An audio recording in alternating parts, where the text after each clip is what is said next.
current U.S. election and the coming U.S. Civil War. In this episode, we will discuss the prophecies for Europe.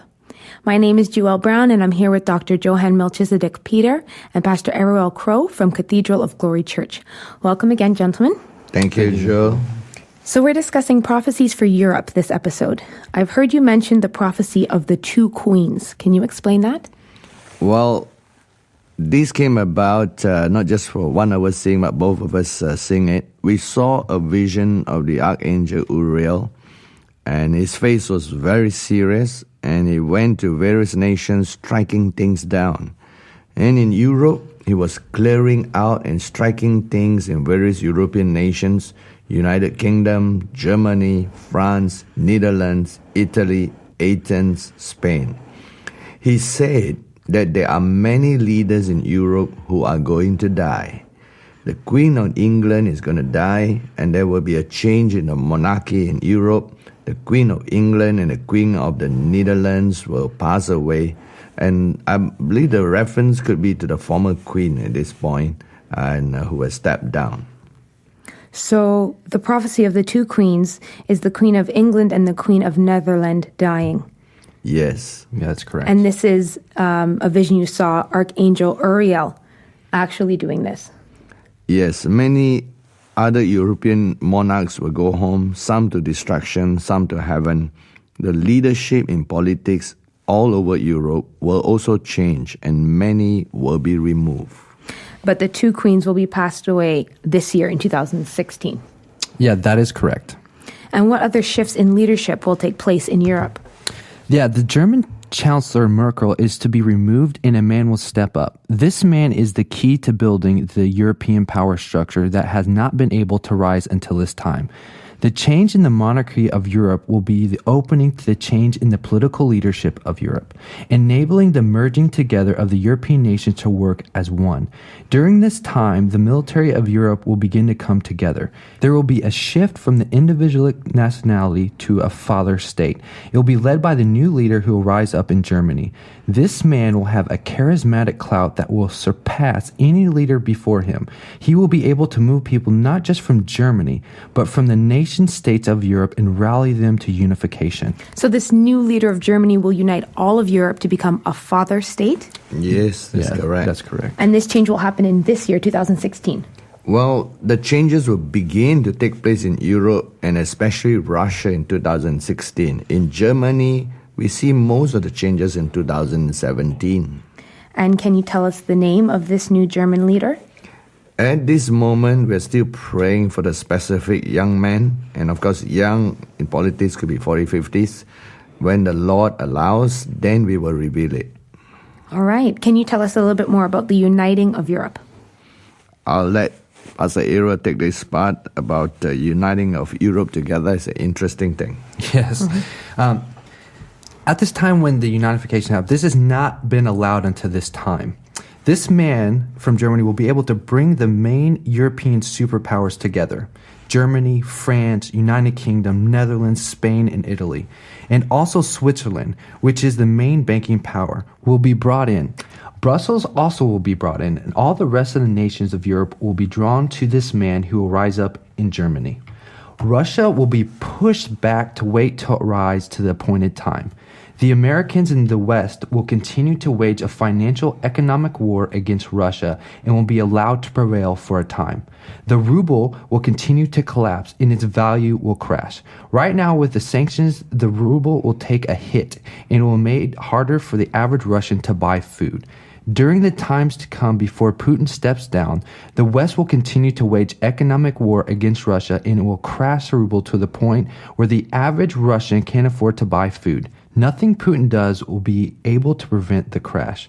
This will cause the whole of Russia to start to revolt, and in certain places for a time, major riots against Putin will arise so much that the Russians will be starving for a time, and he will not be able to quell the anger against him. Putin will be forced by his leaders to step aside early. When this happens, a new leader will rise in Russia, and Russia will be pushed back to wait till the appointed time. Will the rioting in Russia because of food prices be like the rioting in the U.S.? It will not reach the violence that it does in USA.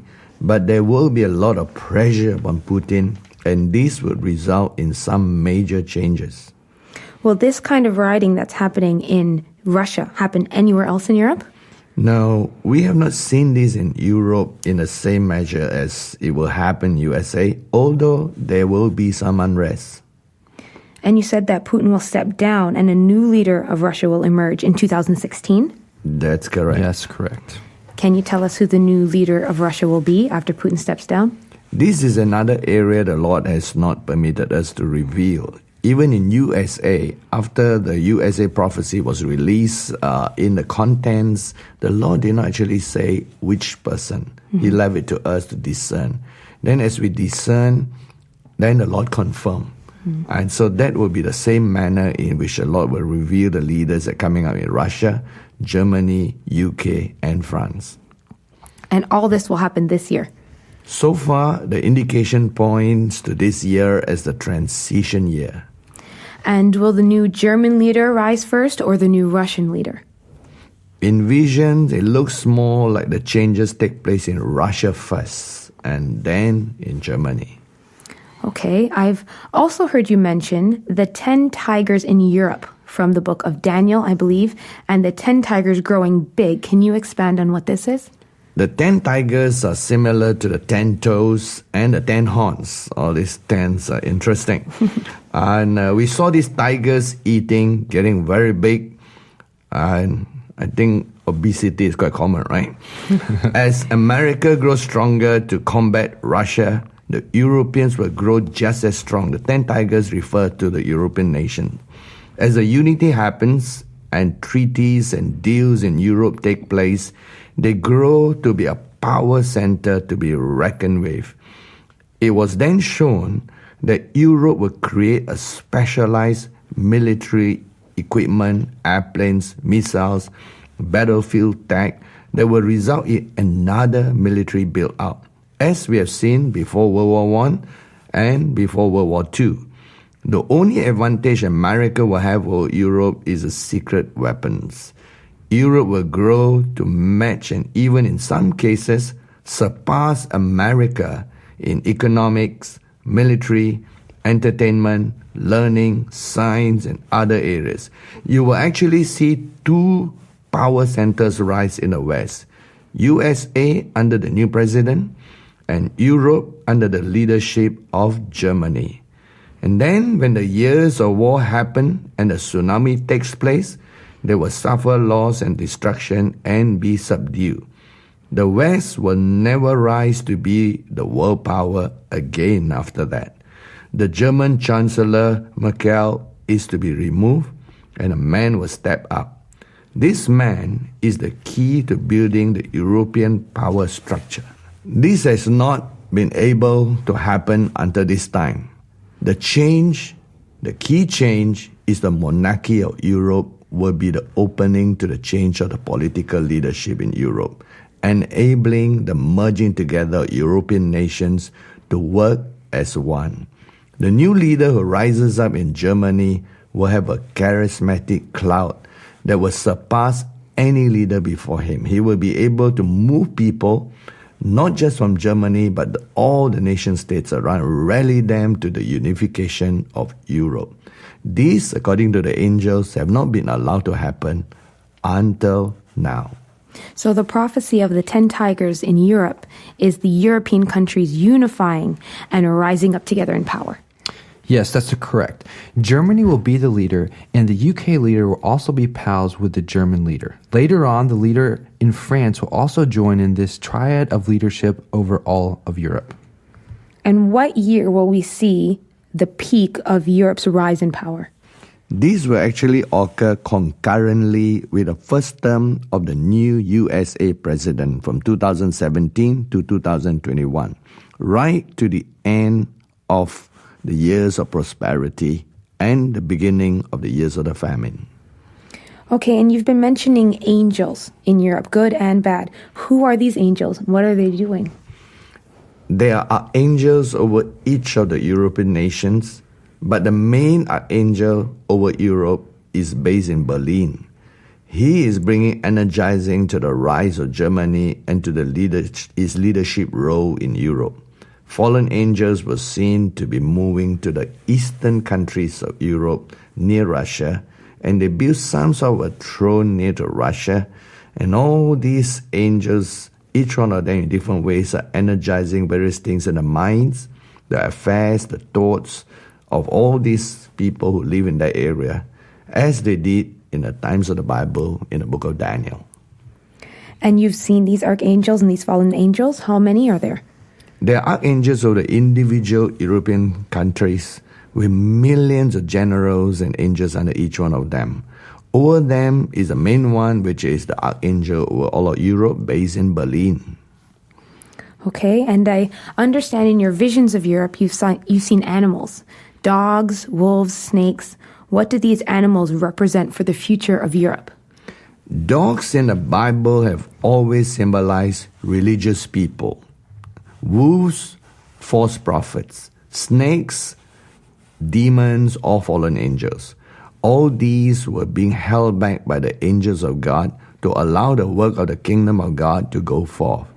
An example of the work of the influence of angels and fallen angels are their work in the political realm. And there is this movement of angels between those areas of the bad going to the east, and the good ones in Europe are still in the western area. And this is an area that's very interesting, and I like Pastor Ariel, who interestingly has German blood in him, and let him describe that part of Europe. Yes, in a vision of a map of the western side of Europe, that it seemed to be covered with the glory of the Lord, and on the eastern side near Russia was a dividing line of a territory between the western section of Europe and Russia. The Eastern European section looked gray on the map. This was the Eastern European territory, which included the former USSR states. This fallen angel that took a throne there started to send out demonic messengers to the western side of Europe and also to Russia.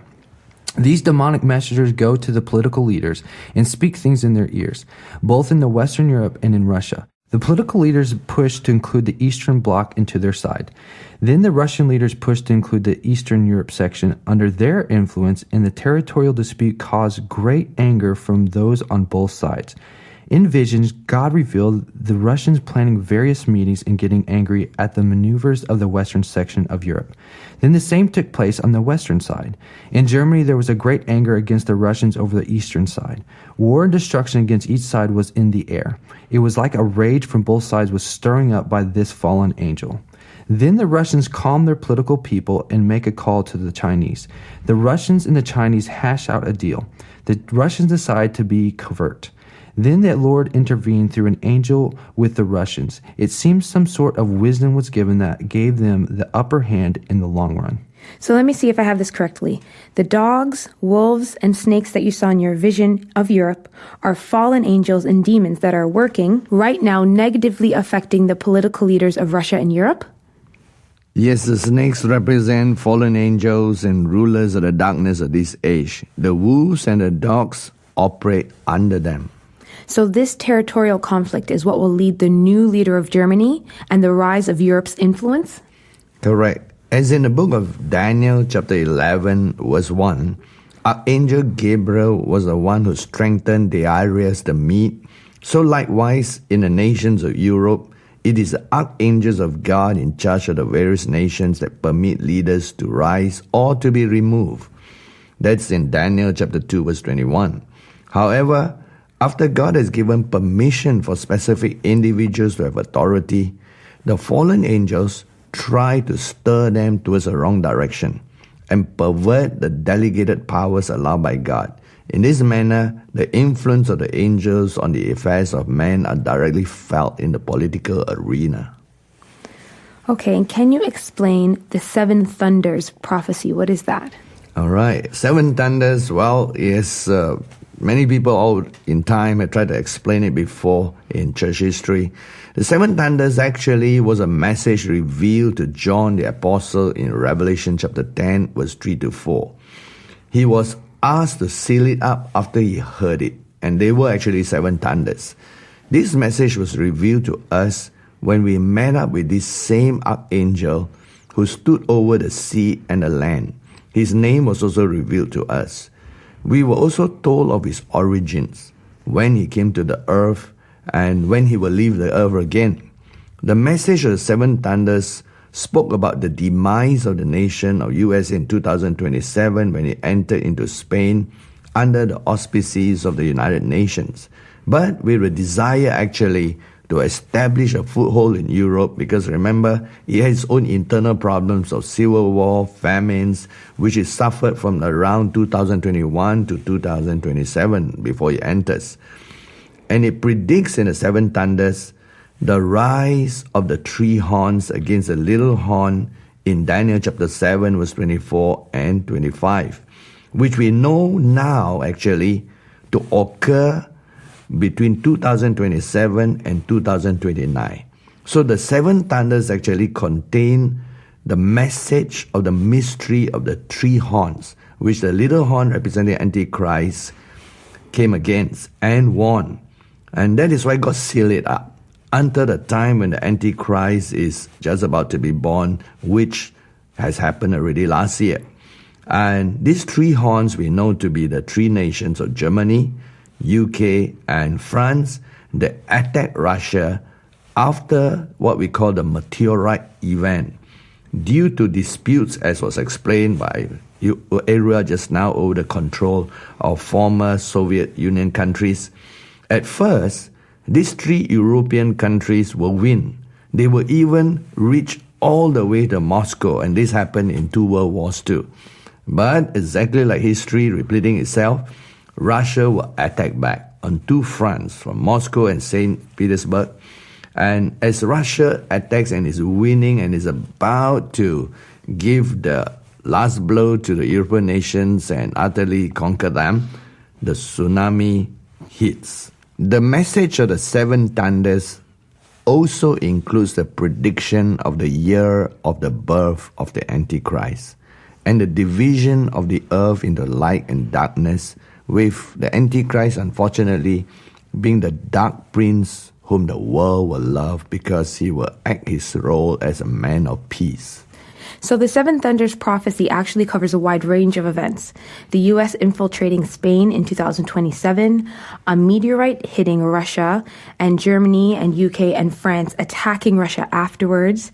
And as Russia attacks back and is about to win, the sudden planet-shaking earthquakes and the 100-story tsunami we discussed in episode 1, plus covering the Antichrist being born. This is a huge prophecy. That is correct. It's actually seven thunders, so there were actually 7 parts. Oh, okay. These 7 parts, it took time for us to absorb, and still parts of the details are still coming. And when did you receive the Seven Thunders prophecy? The first part was received on the evening of November 14, 2012. As instructed by the archangel, we had a small gathering of people, and it was not open to all. And then it was delivered, and we received part 1. Since then, we have received other parts of the Seven Thunders message, and they were staggered in the reception between the years 2012 to 2015. And now onwards, God gives more and more details of each of the 7 parts. Okay, one of the parts was actually a meteorite you said that will hit Russia. Can you explain more about this? Yes, that's correct. There will be a meteorite which will hit parts of Russia and surroundings in 7 places. We have a map that shows the exact 7 places. This is impossible even from the scientific perspective, as to calculate the exact location of where even a space debris will hit in a generalized area, even with the best mathematics. But what we have are visions of the exact places that this 7 pieces will hit. And what will happen when this meteorite hits? 2 of these will actually be simultaneously releasing 2 fallen angels, and these 2 fallen angels were active in Noah's time. Not that they were released because of the meteorites, like in the movies or explosion, but the meteorites are just like in the physical time calendars, and then the angels would let them go. And these fallen angels have actually worked with Satan and Apollyon, who is mentioned in the book of Revelation chapter 9 verse 11. And these 2 fallen angels that are released, what will they do? The main leader is actually in charge of sorcery. And he's the one involved in the perversion of DNA. And he creates half-breeds of humans, half-breeds of animals, like all those things that today sometimes in mythology. And those are remnants of human memories. Like in Genesis chapter 6, there were half-breeds between humans and angels, and giants came forth. The other one is in charge of seduction and all manner of fleshly sexual sin. And he's responsible for the increase of sexual perversion in times of Noah before the flood. Now, these perversions are greater than the sins of Sodom and Gomorrah, which compared to them is just a small fraction. So we do not know how horrible it's going to be like. Well, if the release of these two fallen angels are going to make things so horrible, is there any way we can prevent this from happening or prevent them from being released? There's nothing that can be done to stop this event, for it has been permitted by God. However, as Isaiah 60 says, that the glory of God will be on God's people as darkness covers the land. The main thing is for God's people to receive the new measure of glory released in these end times. Well, why would God allow these fallen angels to be released and allow evil to just increase? Technically, this is a theological question, and we cannot answer in full, but the short answer is this, and is the answer to the question, why God allows evil to exist. Evil exists by God's permission and not by God's creation. In creating free will, God must allow the function of the free will both by angels and humans to its fullest extent, which means fully good, fully bad. Then that is free will. Without this possibility of two choices in free will, it is not free will. Of course, God grieves when angels and men chose things against his will, as in Genesis 6 before the flood. And he continues to grieve over this. God only intervenes when the evil is at a point of destroying all that is good, annihilating everything that is good. In the meantime, he will shelter and protect the good as he did with Noah. At the moment, the division of evil and good is not clear-cut. Sometimes what is outwardly good is evil at heart. And what is seemingly bad is actually good at heart. The only way to bring up what is inwardly evil to clearly become outwardly evil, what is inwardly good to be clearly outwardly good, God allows evil to grow until it is obviously clear what is good and what is evil and what is undecided. However, the undecided line becomes thinner and thinner as evil grows and good grows on the opposite side. And the thin line will disappear as evil increase in proportion or direct contradiction to holiness in God's people. Then many innocent people are caught in this battle between good and evil in these end times. God, in his mercy, will release miracles, signs, and wonders, as in Bible times, in the times of Moses, Elijah, Jesus, the apostles.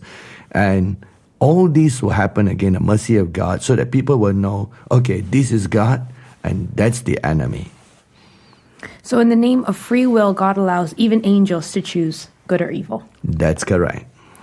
Well, a lot of people don't believe in angels. A lot of people might not believe anything you say. That's true. But we've also been shown that in order to help people believe that these messages and end-time warnings are from God, God will allow us to do the same 3 signs of Moses in Exodus 4, 1 through 9. The sign of the rod turning into a snake, the sign of blood, and the sign of the leper's hand. Wow. The Lord said, yeah, that's really pretty amazing that God is re-releasing this to confirm his message. Yes. Because there are more signs and wonders coming. Mm-hmm. But this is just the preamble as a confirmation that what we are telling people, God is confirming it with signs and wonders. Mm-hmm. And so the Lord said that these signs will accompany this message together with the special creative miracles so that people will believe that this is indeed a message from the Lord. And just as our Lord Jesus told both the Pharisees and his disciples that if they find it hard to believe the message, believe because they see his works.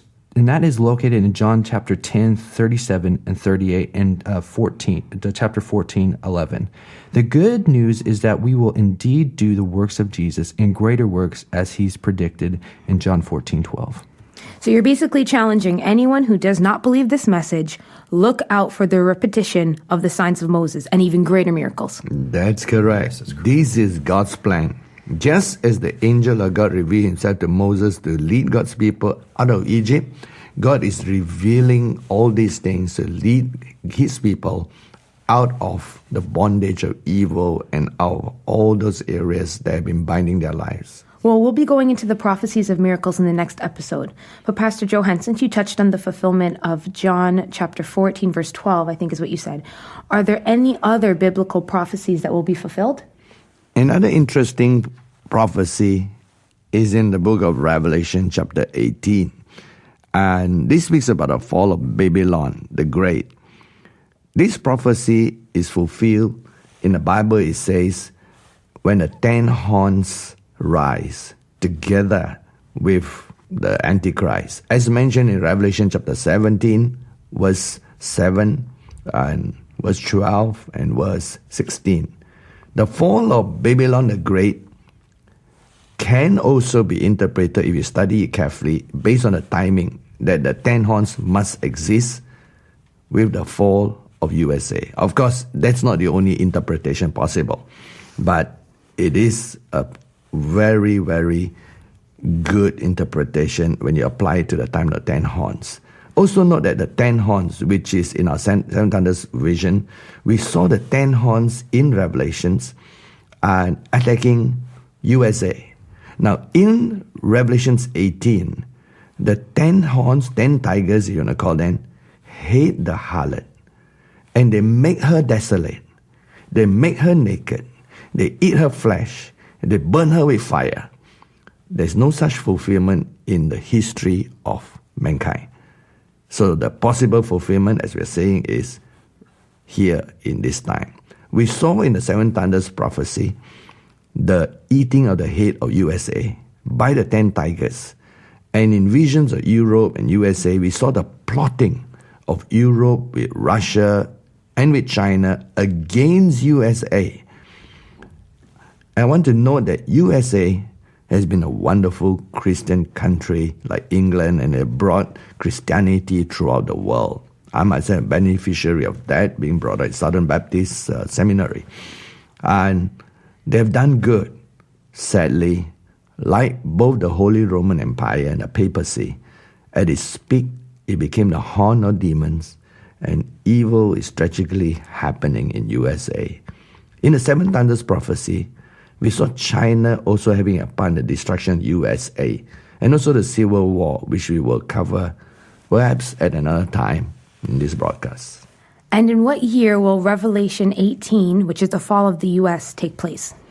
The things that we have from the Lord that we reveal is exactly the year 2027. And USA already fighting with civil war within itself. When it decides to go to Spain, that's the demise of it. Well, those in the U.S. and Europe looking for more on your prophecies, you can visit Dr. Johann's website at johannministries.com. And I think we're out of time for this episode. Next episode, Dr. Johann and Pastor Arrow will be elaborating on the miracles for 2016 and the next few years. We'll be talking about healing incurable diseases, creative miracles, and DNA healings. So listen in for that next episode. Thank you again, Dr. Johann and Pastor Arrow. Thank you so much. And thank you to our listeners for tuning in. We'll see you episode 4 when we're discussing the prophecy of miracles. I'm Joelle Brown. Thanks again for listening. Take care.